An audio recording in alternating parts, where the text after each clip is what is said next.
D.C., Delaware, maybe. But, again, speculation.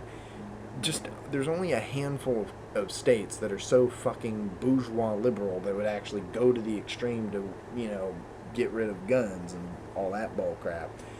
At the end of the day, there's not going to be much in the way of people voting to get rid of their guns.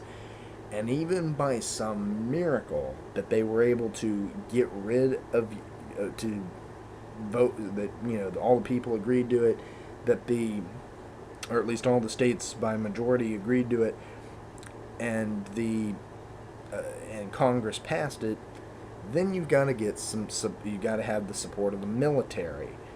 And as our sons, our daughters, our cousins, our brothers, our sisters, our moms and dads, and blah, blah, blah, blah, blah, our families having to go door to door to take away 400 million Americans' guns would take so much organization that it's just unthinkable.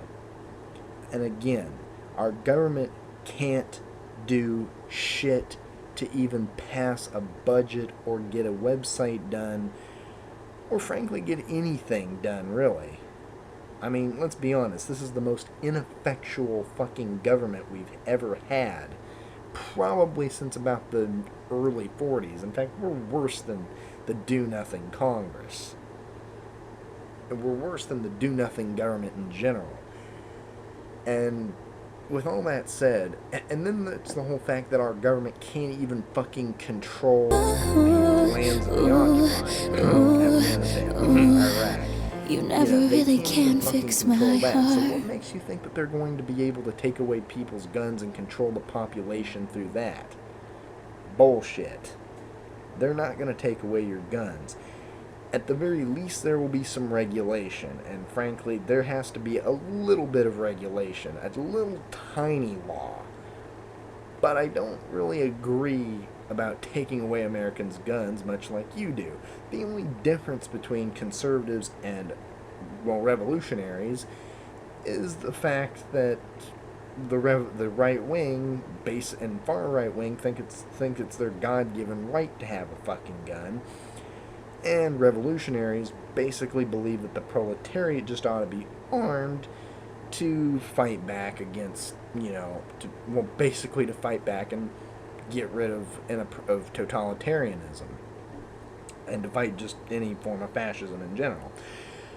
And so, in other words, but we believe in all able-bodied comrades. We believe in the idea that you have to form alliances with even counter-revolutionaries and stuff like that to get things done. I mean, look at how Mao sided with the nationalists to get things done before they, fought each other and, won.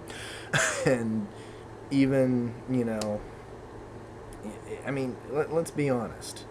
It's one of those things where the only difference between conservative gun rights and revolutionary gun rights is the fact that conservatives, believe it's a God-given right, and revolutionaries believe we have a right to be armed against, to have an armed proletariat.